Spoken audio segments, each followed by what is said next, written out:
Hello guys, for today's video ay ipapakilala ko nga pala yung kasamahan namin sa church. At ito ay si Ate Annie Rose. Yan. Ate, ano nga pong company nyo dito? Easy Automotive. Yan ate, ilan taon ka na nag-apply ka dito sa Hungary? 49. Ano po yung agency nyo sa Pilipinas? Lifelinks.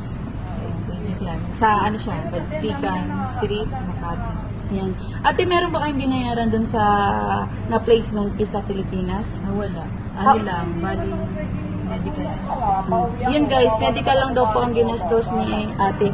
Diba nakarating na kayo dito ate sa Hungary? Pagdating po dito, how about po yung accommodation niyo?